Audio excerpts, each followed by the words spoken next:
well, how do there, chums? It is I, Captain Stephen. Today, chums, for you guys out there in the viewerverse, I have a list of the things that I would like to see brought into the iteration. Mind-blowing things. Heck yes, so stick with us and I go through each and every one of them. Now, right now, chums, I am on a swamp biome. Now, as nice as this swamp biome looks, down in this little pond area here, it does look pretty darn swish. But yes, and also it has giant mountains in this sort of area too, which is awesome. Now, they have improved the terrain massively, but I would say that the biomes still break the immersion slightly. I'd imagine there's a lot of people who go, oh yeah, that's a swamp biome, and don't even fly down, and wouldn't even see this glorious little lush-like lagoon that I have found.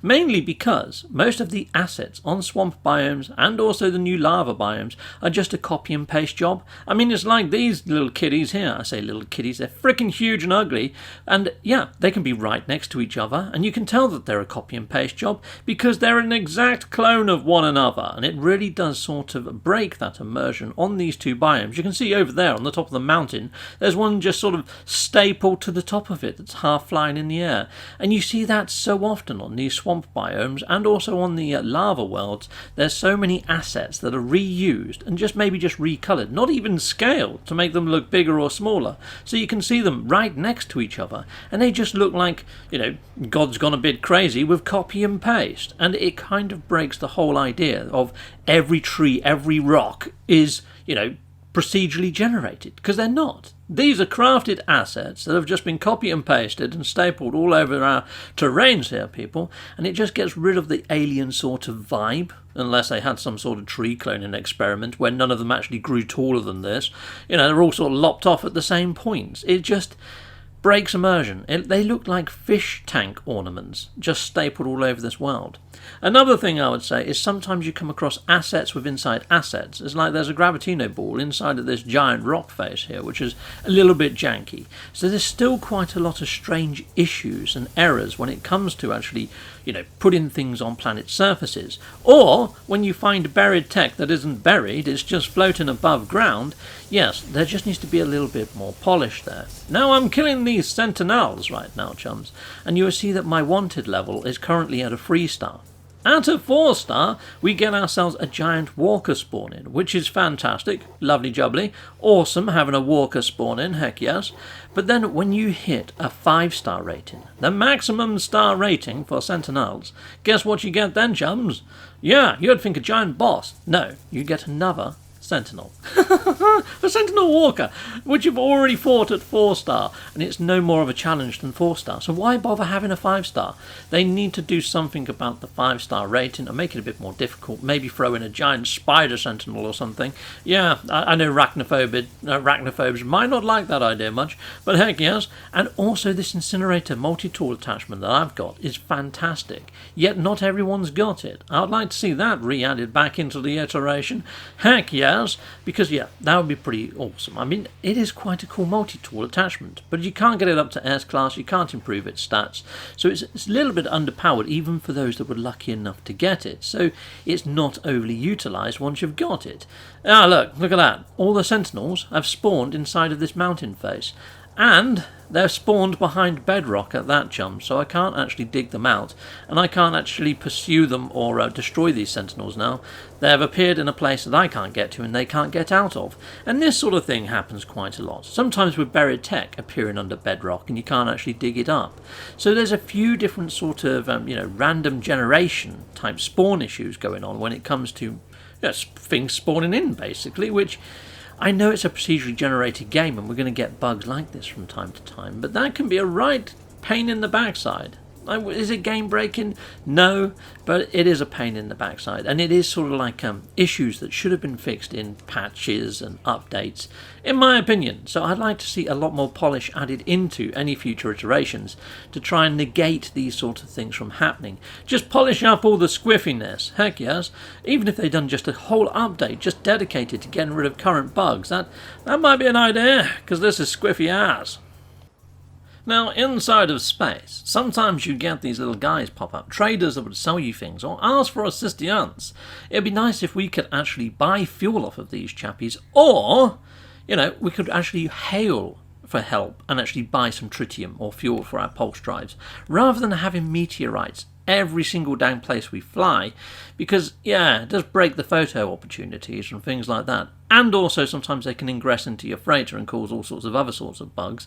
But yeah, it'd be cool if they just put some mining vessels or even a mining installation near to sort of mining areas, well, asteroid belts like we see here, that you could purchase some fuel from. So if I just call in my freighter, for example, I mean, this is the easiest way they could do it. They could just put a freighter near to a load of asteroids that has some frigates by it. You go and land on one of those frigates and it gives you the option to buy some of the commodities. You could buy maybe the silver, the gold, or the tritium from each of the different trading vessels that appear here. And, you know, if you've got a certain faction rating with any of those guilds, maybe you're going to get a special discount or a deal. Or maybe you might get offered something a little bit rarer than just the norm. You know, they might give you a tritium hypercluster or something like that, you know, just to save yourself from having to shoot the dang things. It would be nice to have a little bit more of a breathable, livable sort of feeling in space that the NPCs are actually doing stuff out here as well, especially if you go to a mining system. Then I'd like to see mining vessels. However, if you went to a scientific one, perhaps they're studying the asteroids and rocks for something. You know, and it could make a little bit more sense if it was that way inclined, rather than just having meteorites and asteroids everywhere, just so you can just shoot them to keep your pulse drives happy. Maybe integrate something a little bit more like this, and make it feel a little bit more, I don't know, like space? Righto! So here we go. You can see here that my GEC rating is quite high. So perhaps if I did go and speak to a GEC mining vessel, I'm going to get offered something a little bit special, or a massive great big discount, or if I know the lingo, they're going to, you know, hail me a little bit more and give me something a little bit more special. Same with the Viking and the Korvax, and also even the merchants and mercenary guilds and exploration guilds. Perhaps when you go into stations, if you see that you've already got a massive great big standing on some of the actual mission rankings, perhaps they can offer you special missions that go on for a lot longer, like a little side expedition with an actual awesome reward that relates to those different guilds. It'd be awesome to get a cape, a bit like Nada's. That's pretty cool. Anyway, I'm inside of my freighter here, chums, and I'm just showing you my array of ships. And you can see here I've got one exotic, and the rest of my ships are fighters. The main reason being is there's no real plus side to having yourself a shuttle or a hauler or an explorer. None of them have got special perks or classes or even ship-related missions. So, yeah, most people out there, I bet you guys in the verse, I bet you've got a load of freaking fighters, haven't you?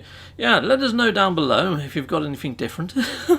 Yeah, I mean, who uses the living ships now? I mean, they've got no sort of rhyme or reason. It's like, heck yes, I might even get myself a nice little yellow shuttle and use it as a taxi if there were taxi-related freaking missions. Heck yes, I could be a heroic taxi driver of space and time. Heck yes. Right, I'm over on my freighter now, chums. And yeah, we've got all these lovely pets.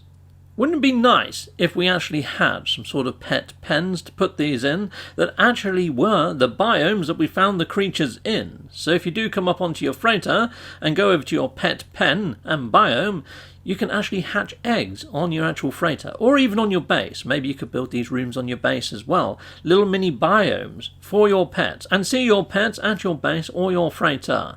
And that'd be quite cool for any visitors visiting, said, your freighter or your base, to be able to see and maybe even interact with your pets. Give them a pellet or two. Heck yes, that'd be sweet as.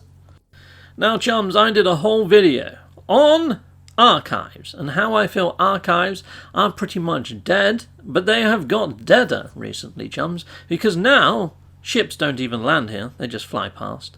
Even if you try to land here, you can't. You can only land next to the dang things. And yeah, there's no green rings anymore, and you can't call your ship down onto the landing pads. They've gone squiffy as, chums, and I don't know why. They've just completely foobarred these up. These actual little data banks where you can turn in your treasures and turn them into better treasures are broken, or they appear to be just one use or single use, meaning you've got to go and find another one of these blinking archives just to turn treasure into treasure. These little chappies here, inside of these little shops that look like Rebels helmets from Star Wars, sell you stuff that you can buy pretty much anywhere else, so they almost feel a little bit redundant and pointless. You have this awesomely animated machine over here that just prints you a single map or an alien chart that just takes you to a relic site on a planet. But we have scanners inside of our exocrafts that do exactly the same frickin' thing. I feel they should be tied into this Explorer's Guild or guide that you see over here, where if you do discover all this stuff, it'd be nice to come to this machine, and perhaps the more you've discovered, the better the map that gets printed. Or maybe it could offer you some rewards that are quite unique to the actual planet.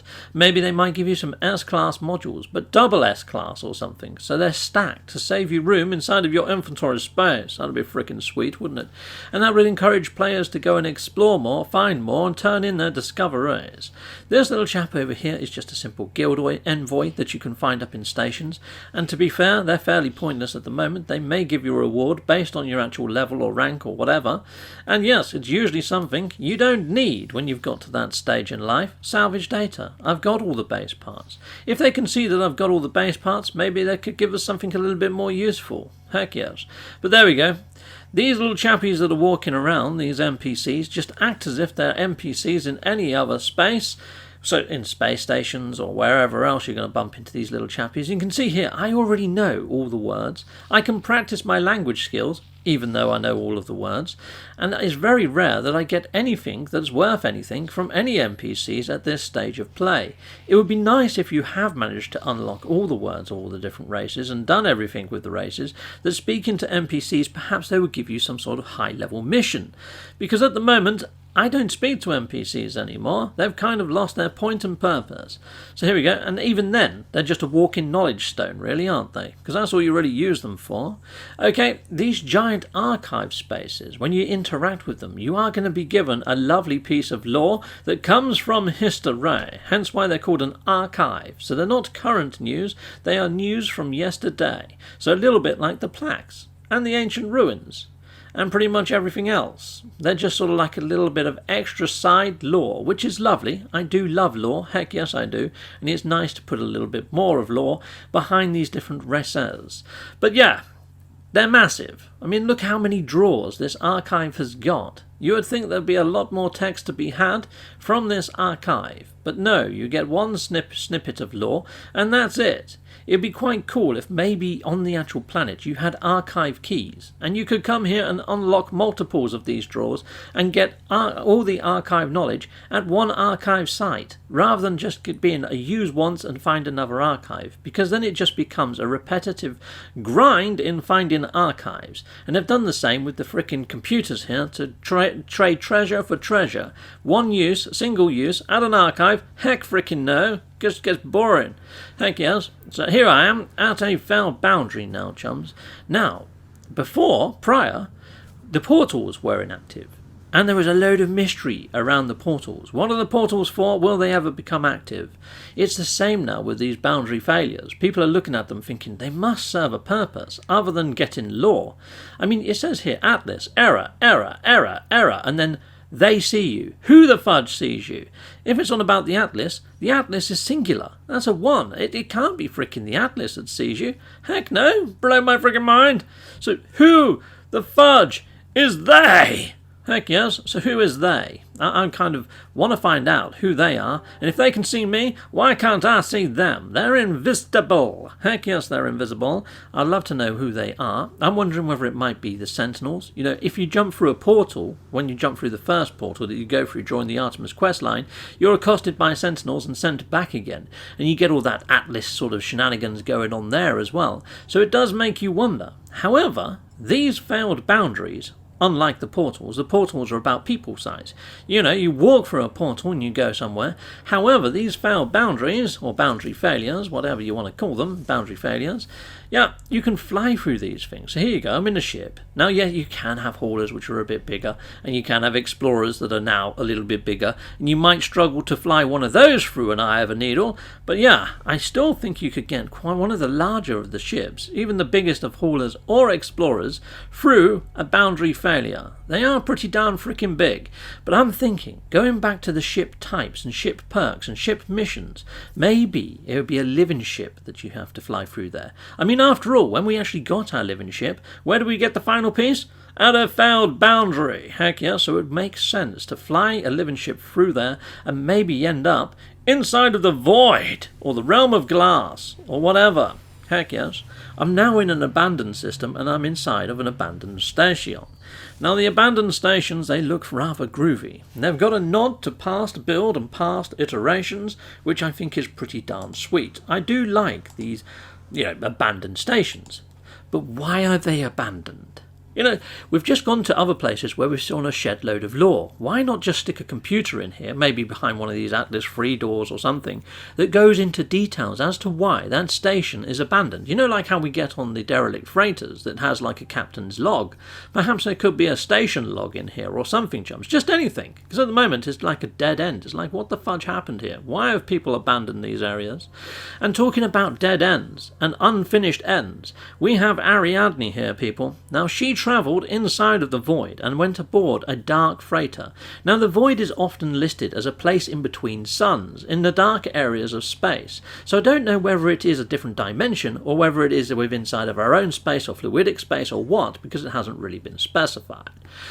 Going down here as well, something else that has no rhyme or reason, is the myth Biomes. What the fudge do they do, and why can we buy them across all different iterations and waste all of our quicksilver when they have no purpose? I mean, yes, they were used to call in the Normandy, only if you'd done that expedition.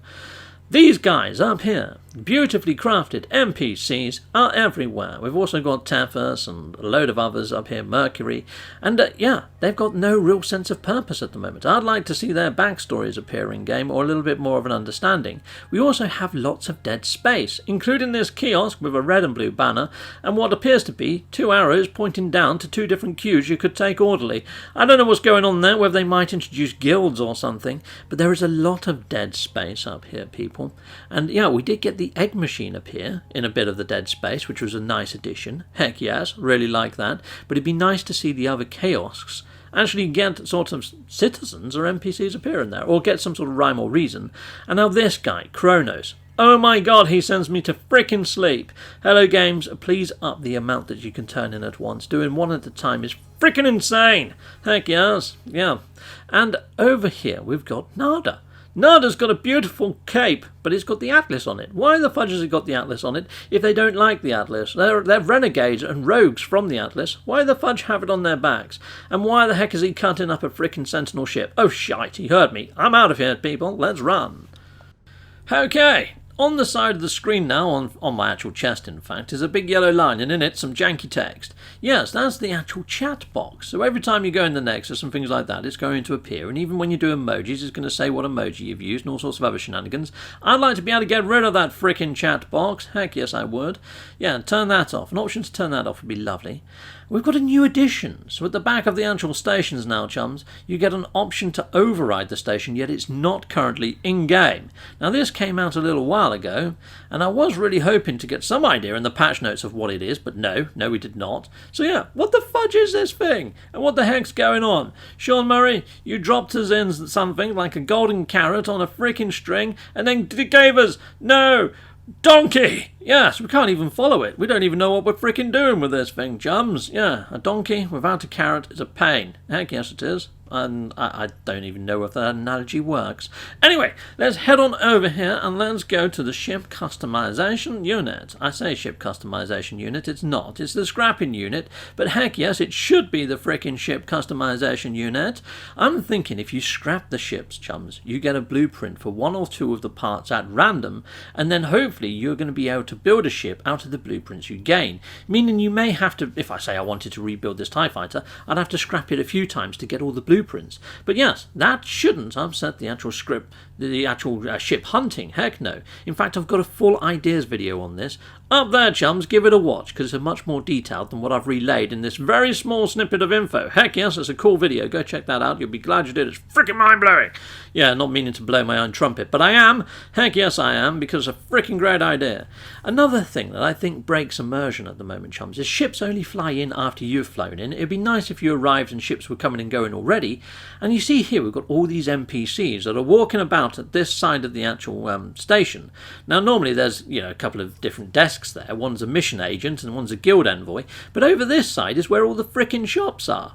Why the heck are there a load of NPCs one side of the station and not at the friggin' other side where the shops are and the appearance modifier and all the things that people would want, other than, Yeah, I hardly go over to the other side apart from for the trade terminal. But then there's a trade terminal in here, and you've got these three chaps in here, and look watching the stock market and stuff. But it's like, these guys aren't popular over here. Do they smell funny? I have no idea what's going on. I don't know why we haven't got NPCs that are over this side, Chums. I know it's only a small thing. So yeah, that's everything that I would like to see, Chums. Now, I probably haven't hit on every single thing in the verse, and you guys have probably got your own ideas. Please put them in the comments. I'd love to read those. Heck yes. And until next time, Chums, goodbye, goodbye, and goodbye again. I want to say a massive, great big thank you for watching. If you like what you see, please like and subscribe and hit that notification bell. And thank you to my backers over on Patreon and on YouTube membership. If you do want to support this channel, you could just not skip my adverts. That throws revenue down my avenue. Or stay with Captain Steve a little bit longer and hit something on this screen. Heck yes, and there's also merch on this screen now. Awesome!